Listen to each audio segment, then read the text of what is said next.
इस मायरी क्लिप्स में आप देखोगे कि फ़ाखिर बाहर गुस्से में बैठा होता है क्योंकि उसे अंदाज़ा हो जाता है कि उसका चचा हबीब उसको बिज़नेस से निकालना चाहता है और वो खुद फैसले करना चाहता है और खुद मालिक बनकर बैठना चाहता है। तो ऐसे मेरे फ़ाखिर को बहुत गुस्सा भी होता है क्योंकि ये बिज़नेस तो उसके बाप ज़हीर का भी है। ज़ाहिर बात है, अब ज़हीर नहीं है तो मैं फ़ाखिर उसका बेटा हूँ, तो मैं भी इस पे हक़ रखता हूँ और मैं भी इस बिज़नेस का बराबर शरीकदार हूँ। तो ऐसे में फ़ाखिर बहुत परेशान और गुस्से में होता है कि आखिर इससे कैसे निपटा जाए। अगले सीन में देखोगे कि घर में सब लोग परेशान होते हैं क्योंकि अब कंपनी की फ़ाइल मिस हो जाती है और उनको उधर इनकम टैक्स भी भरनी होती है। तो ऐसे में समझना भी परेशान होती है कि आखिर ये फ़ाइल गई कहाँ पर।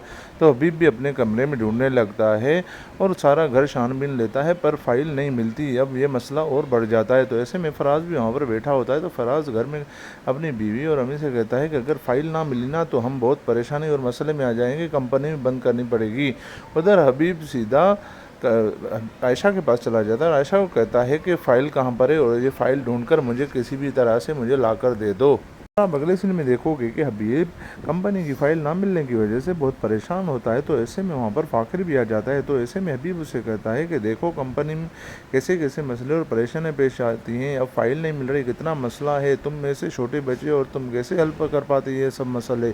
तो ऐसे में फ़ाखिर कहता है कि आप मुझे अंडर एस्टिमेट ना करें, मैं सब कुछ जानता हूँ और मैं कभी भी मुश्किलात में भागने वाला नहीं हूँ, ये आप अपने दिमाग से निकाल लें।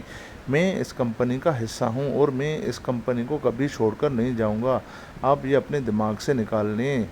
ऐसे में फ़ाखिर वहाँ से जब वापस जाता है तो वहाँ पर राइला भी आ जाती है और राइला फ़ाखिर से कहती है कि फ़ाखिर जैसे तुम्हारे चचा कह रहे हैं वैसा तुम करो, ये बिज़नेस तुम खुद लिखकर अपने चचा के नाम कर दो क्योंकि अभी तो तुम छोटे बच्चे हो और तुम कैसे संभाल पाओगे और बिज़नेस कैसे चलता है तुम्हें क्या पता, कैसे फैसले करते हैं, कैसे मुसीबतों से झेला जाता है, तुम नहीं कर पाओगे।